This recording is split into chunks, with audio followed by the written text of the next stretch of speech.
Welcome back. We're joined now by our political insiders, Democratic strategist Joe Powers filling in for Mark Singal tonight, and Republican strategist Charlie Giroux. So thank you, gentlemen, for being here and putting up with me tonight. But the entire nation, obviously, remembering our 41st president. And I didn't know this at first, but you, Charlie, actually worked for him. I worked against him in the 1980 Republican primaries, but then George Bush was selected by Ronald Reagan as his running mate. He became part of the team, and I worked for him very hard through the fall election of 1980. Okay, and Joe, now you did not ever meet him, but you did see him. I saw him one time in 1980 when he came to the Rotunda for a press conference, and I was surprised how big a man he was. And in some ways, that's a metaphor for his life. I think historically, he'd become much bigger with the passage of years. We have some nice old black and white photos that we're sharing.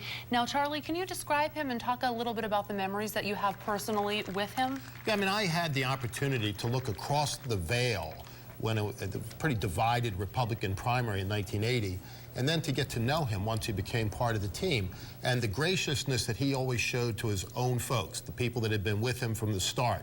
He showed to all of us that had been his rivals during the primary campaign. I think that said an awful lot about him. Reached out to me personally to go running with him. They called it jogging in those days. We had to go for these morning jogs. You went jogging with George H.W. Bush. On more than one occasion. He was a very athletic guy, as you know, played baseball for Yale, very tall, lanky guy, and he liked to run early in the morning.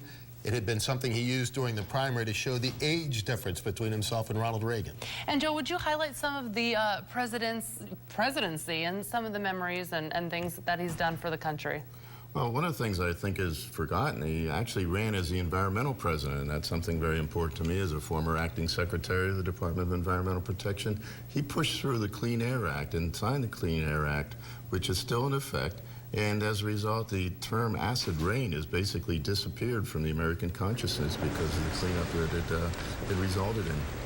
Now, I know, Charlie, you have a lot of memorabilia with the president. Can you just kind of give us a little bit about that? I don't want to talk too much about it. Oh, you know, a few photographs and, you know, more importantly, those personal notes that he was so famous for. Very nice. Handwritten notes. Unfortunately, so many of them have faded through time that you can barely read them. But I think my favorite picture is one of myself introducing him as the Vice President of the United States at a campaign rally here in Pennsylvania. You know, 27-year-old kids, as Joe will tell you, don't very often get that opportunity.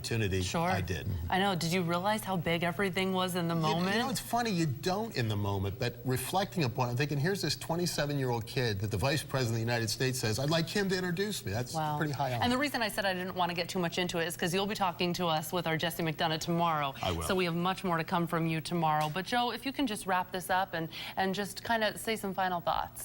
Well, I think he should be remembered as a patriot. He was one of the first people to sign up after the attack on Pearl Harbor, and as a man who brought civility to the political discourse. Okay, well, gentlemen, thank you so much for being with us today. And of course, you can hear more from our political insiders this Sunday, every Sunday morning on CBS 21's Face the State with Rob Hanrahan.